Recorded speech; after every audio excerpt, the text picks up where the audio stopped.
Thank you for staying with us. We've still got Toby Ajewale right there, who is over there in Asaba, Delta State.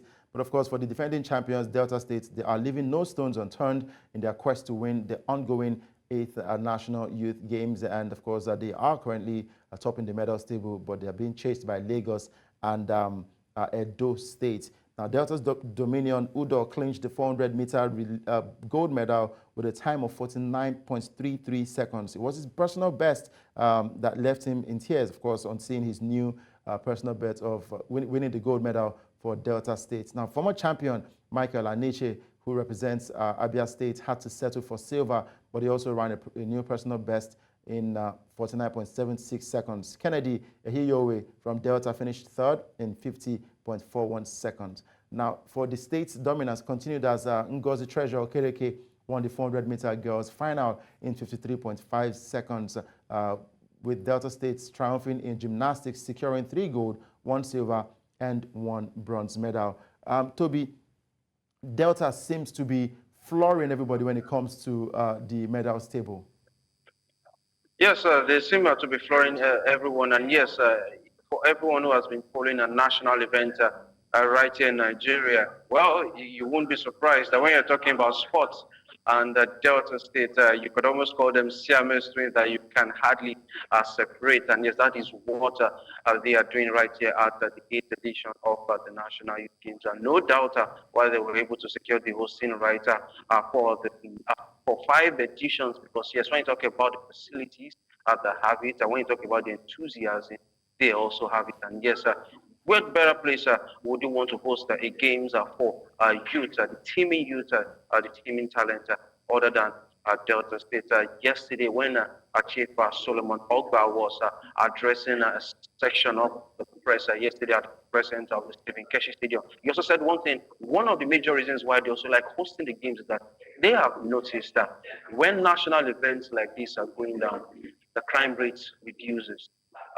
There's always a booster in the economy. So yes, once sporting events come like this, they see it as a win-win for themselves, while several athletes have the opportunity to showcase their talents to the country, to the whole world, because definitely I can tell you there are several scouts here that are also keeping a watchful eyes on potential stars. They also see that, yes, it also helps the economy. So that is one of the few things I will talk about, that, yes, when you marry proper sport administration, the economics of it will definitely have a ripple effect, a multiplier effect on that particular location where it's going on. And yes, I think Delta State are one of the few states that found a way around this. Right, Toby, you know, we talk about events like this, championships like this, and it is supposed to be the National Youth Games, an event where winning is not the sole or the major goal, it's not the main goal. The main goal is actually to go there and develop these young talents who tomorrow will be eventual winners, because there's no point cheating today and losing tomorrow. It is better you lose today, rather improve today, and so that tomorrow you become world beaters. Now, there's been reports about age cheating, manipulations right there in Delta State, and I'm wondering, when is this ever going to stop? Must we cheat to become winners? Well, the truth is that we must.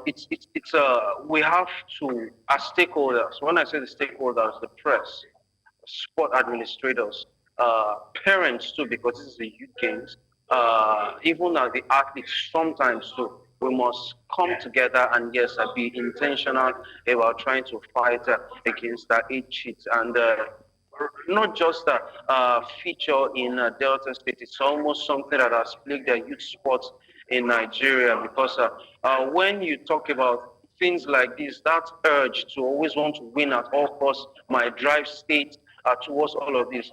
Gone are the days where financial incentives were given to winners of medals by some states. One of the things that was done is to make sure that, okay, rather than now giving monies to winners of several medals, okay, maybe you can give them scholarships. I remember last year at the games, one of the major takeaways from the Sport Writers Association of Nigeria's communique was that rather than even giving medals to winners of several of events right there, that maybe certificates should be issued instead. Okay, maybe if certificates are not issued, rather than medals. Maybe that will now reduce the urge to win at all costs coming from some states right here that push or submit a representative for the various sporting events. So I would say it's more or less like a blight that has more or less been hewn into the fabric of sports right here in Nigeria. But as much as it is difficult team, it is not impossible, but we have to be intentional at all strata of sports in Nigeria. Fine, after these youth games, we all go back to our various states, to various zones. Before some events right here that are going place like the ball games, for example, your basketball, football, cricket, traditional sport like abula and all, there were zonal elimination games. How are we going to make sure that at this zonal level of competition that states would submit athletes that are within that age range? However, some states will now come in with some argument that yes, we have athletes that are below the age of 15, at least as of today, which is the marker for athletes that are supposed to participate at these games, but they are being screened out. So what are we going to do when our athletes are screened out? And also, some of them will tell you that they will damn the consequences, and yes, they will look for some, I believe, will now look for athletes that might physically look below the age of 15, and yes, we more or less will try to, I like to call it finesse the system, or look for loopholes within the system and still bring them. But just as I have said, a whole lot needs to happen. If we want to look for a solution to the issue of age cheat, the solution is within Nigeria. Right now, at these games, the National Identity Number document, the NIN, was agreed to be one of the major screening criteria to screen athletes. But it was seen that some athletes were still below the age of 15, according to their NIN slip, but yet were not still allowed to participate. Does that indirectly mean or inadvertently mean that we do not even trust the NIN, which is supposed to be the highest screening document in terms of one's age and identity? So it begs a whole lot of questions. So it's more reason why I said we have to be intentional about this very touchy subject that has more or less become a blight when we are talking about age-grade sports in Nigeria.